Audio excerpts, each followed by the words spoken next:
మనం ఏదన్నా తప్పుగా చేసాం అనుకోండి, దాని ఫలితం కూడా తప్పుగా వస్తుంది. If you feed rot you will get rot as printout అంటారు దీన్ని. ముఖ్యంగా ఎక్సర్సైజ్ విషయంలో ఎక్సర్సైజ్ ఇంపార్టెన్స్ అందరికీ తెలుసు. కాకపోతే తెలియంది ఏంటంటే ఎక్సర్సైజ్ని కరెక్ట్గా చేయటం అన్నది చాలామందికి తెలియదు. ఏదో ఒక ప్లాన్ చేస్తూ ఉంటారు. ముఖ్యంగా వాకింగ్ తాలూకు పూర్తి ప్రయోజనాలు మీకు అందాలంటే కొన్ని చిన్న చిన్న మెళకువలు పాటించాలి. ఏమిటివి? వీటిని ఈ వీడియోలో మనం తెలుసుకుందాం.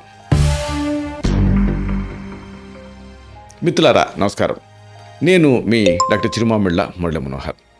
ఈ వీడియోలో చాలా ముఖ్యమైన విషయాన్ని మనం తెలుసుకోబోతున్నాం.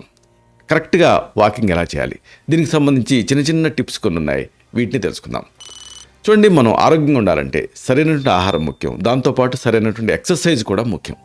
ఇలాంటి ఎక్సర్సైజ్ని మళ్ళీ పూర్తిగా కాకుండా అర్ధశక్తిగా చేయమని ఆయుర్వేదం చెప్తుంది. చాలామంది ఈ వ్యాయామంలో భాగంగా ఉదయం పూట వాకింగ్ చేయడానికి ఆసక్తి చూపిస్తుంటారు. ఎందుకంటే ఒకటి, ఉదయం కొంపలు మునిగే అంత పని ఎవరికి ఉండదు కాబట్టి, అంటే వాళ్ళ టైం వాళ్ళకంటూ ఉంటుంది కాబట్టి ఒకటి. అలాగే రెండోది ఏమిటి అంటే వాకింగ్ అనేది ఏమాత్రం ఖర్చు లేనిది కాబట్టి ఎవరికి తోచినట్టుగా వాళ్ళ ఏమాత్రం మనీ స్పెండ్ చేయకుండా చేయొచ్చు. మహా అయితే వాకింగ్ షూస్కు వేసుకోవాలంతే. కాబట్టి ఇది అందరికీ అనువుగా ఉంటుంది. ఇంకోటి ఏంటంటే పర్టికులర్ ఇన్స్ట్రుమెంట్స్ లాంటి అవసరం ఉండదు కాబట్టి చాలామంది దీనిపైన ఆసక్తి చూపిస్తున్నారు. అయితే ఈ వాకింగ్ కరెక్ట్గా మీరు చేస్తే, కొన్ని చిట్కాలు పాటిస్తే, కొన్ని మెళకువలు తెలుసుకుంటే అప్పుడు మీరు చేసే వాకింగ్కి ప్రయోజనం అందుతుంది. కాబట్టి ఏమిటి ఇవి వరుసగా తెలుసుకుందాం. ఒకటి, ఇలాగ వాకింగ్ చేస్తున్నప్పుడు ఒకే రకంగా ఒకే పేజ్లో కాకుండా మధ్య మధ్యలో నడక వేగం పెంచడం, మరొకసారి కాసేపు తగ్గించడం, ఇలా చేస్తూ ఉండండి. ఒక బెస్ట్ పద్ధతి ఏంటంటే, ఒకవేళ మీరు 45 నిమిషాలు నడుద్దాం అనుకున్నారనుకోండి, మొదట 15 నిమిషాలు స్లోగా నడవండి, తర్వాత 15 నిమిషాలు ఫాస్ట్గా నడవండి, మళ్ళీ తర్వాత స్లోగా నడవండి.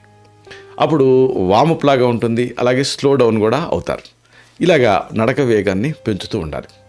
దీంతో గుండె కొట్టుకునే వేగంలో మార్పులు వస్తాయి, వచ్చి హార్ట్ అనేది శక్తివంతంగా మారుతుంది. లేకపోతే ఒకే విధానానికి అలవాటు పడిపోయి ఇక హార్ట్ మీద లోడ్ ఉండదు కాబట్టి అది స్ట్రెంథన్ అవడానికి అవకాశం ఉండదు.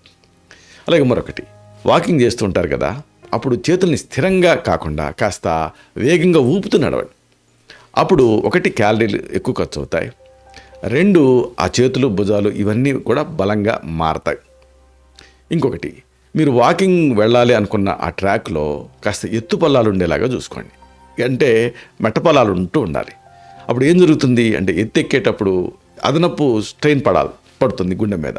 అప్పుడు గుండె ఎఫెక్టివ్గా పంప్ చేస్తుంది. ఇంకోటి ఏంటంటే బ్యాలెన్స్ కూడా అలవాటు అవుతుంది. మామూలుగా చాలామందికి ఈ రోజులలో వెహికల్స్ ఇవన్నీ వాడటం మొదలుపెట్టిన తర్వాత, లిఫ్ట్లు వాడటం మొదలుపెట్టిన తర్వాత మామూలు నడకను కూడా మర్చిపోతున్నారు. దీంతో ఎప్పుడన్నా నడవాల్సి వచ్చినప్పుడు స్లిప్ అయి పడిపోతున్నారు. కాబట్టి ఆ బ్యాలెన్స్ శరీరానికి అలవాటు చేయడం చాలా ముఖ్యం. ఎత్తు పొలాలు ఎక్కుతూ ఉండాలి. దీంతో మరొక ఉపయోగం ఏంటంటే, శరీరంలో ఒకవేళ మరీ ఎక్కువ కొవ్వు ఉంటే అది కరగటానికి అవకాశం ఉంటుంది, గుండె మరింత శక్తివంతంగా మారుతుంది.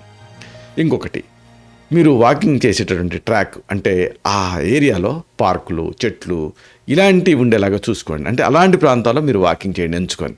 అప్పుడు మీకు అద్భుతమైనటువంటి ఆహ్లాదం వస్తుంది. అంటే మీరు మీ అంతర్ముఖం అవడానికి అవకాశం ఉంటుంది. దీంతో మనసు ఆహ్లాదంగా ఉంటుంది. చిన్నప్పుడు జ్ఞాపకాలు ఇలాంటివన్నీ కూడా మిమ్మల్ని అలైవ్గా ఉంచుతాయి. ఇలాంటి దీంతో ఉదాహరణకు ఏ కాగిత పూల చెట్టో చూశారనుకోండి, మీ చిన్నప్పుడు కాగిత పూలు ముళ్ళు గుచ్చుకున్న సంగతి ఇలాగ ఏదేదో మీకు గుర్తొచ్చేటువంటి అవకాశం ఉంటుంది. అలాగే ఇంకొకటి, వాకింగ్ ఎప్పుడు కూడా ఒంటరిగా కాకుండా మిత్రులతో కలిసి చేస్తే మంచిది. ఒంటరిగా చేశారనుకోండి, సపోజ్ మీరు ఏదన్నా ఒక డిప్రెషన్లోనో విషాదంలోనో ఉన్నారనుకోండి, ఒంటరిగా ఉన్నప్పుడు ఏమవుతుందంటే ఆ ఫీలింగ్ ఇంకా ఎక్కువ అవుతుంది. అలా కాకుండా మిత్రులతోటి కలిసి వాకింగ్ చేయడం వల్ల వ్యాయామంలో ఉత్సాహం వస్తుంది, అలాగే పోటీతత్వం వస్తుంది. అంటే అవతల ఫాస్ట్గా నడుస్తుంటే మీరు స్లో అవ్వలేరు, వాళ్ళ కోసమన్నా ఫాస్ట్గా నడుస్తారు, వాళ్ళతో మాట్లాడటానికి కోసమన్నా. కాబట్టి ఇలా పోటీతత్వం వస్తుంది కాబట్టి ఆ వాకింగ్ తాలూకు పూర్తి ఎఫెక్ట్ మీకు అందుతుంది. ఇలాగా వాకింగ్ మంచిదే, కానీ కరెక్ట్గా చేస్తే ఇంకా మంచిది. ఈ విషయాలు మీరు గుర్తుంచుకోవాలి. ఇలాంటి మరిన్ని ఇన్ఫర్మేటివ్ వీడియోస్ కోసం ఈ ఛానల్ని సబ్స్క్రైబ్ చేసుకోండి. అలాగే ఈ వీడియోలు అప్లోడ్ అవడంతోనే ఆ విషయం మీకు తెలియటం కోసం బెల్ బటన్ క్లిక్ చేయండి. అలాగే ఈ వీడియో మీకు నచ్చితే లైక్ బటన్ క్లిక్ చేయండి. అప్పుడు ఇది మరింత ఎక్కువ మందికి రికమెండ్ అవుతుంది. ఈ వీడియో తలకు పర్పస్ సర్వ్ అవుతుంది. అలాగే ఇంకొక ముఖ్యమైన విషయం ఏంటంటే, మీరు వాకింగ్ చేస్తున్నారా, ఎంతకాలం నుంచి చేస్తున్నారు, వాకింగ్ చేయడం స్టార్ట్ చేసిన తర్వాత మీ ఆరోగ్యం విషయంలో ఎలాంటి మార్పులు వచ్చాయి, ఇలాంటి మీ అనుభవాన్ని కామెంట్ సెక్షన్లో పోస్ట్ చేస్తే అది మన ఇతర సబ్స్క్రైబర్స్కి కూడా ఉపయోగకరంగా ఉంటుంది, ఫస్ట్ హ్యాండ్ ఇన్ఫర్మేషన్ లాగా ఉంటుంది. శతం జీవ శరదో వర్ధమానః, శతం హేమంతాన్ శతం వసంతాన్, 100 శరత్తులు, 100 హేమంతాలు, 100 వసంతాలు వర్ధిల్లుతూ జీవించండి. Stay healthy, stay happy, be positive, keep smiling. Love you all. శుభం.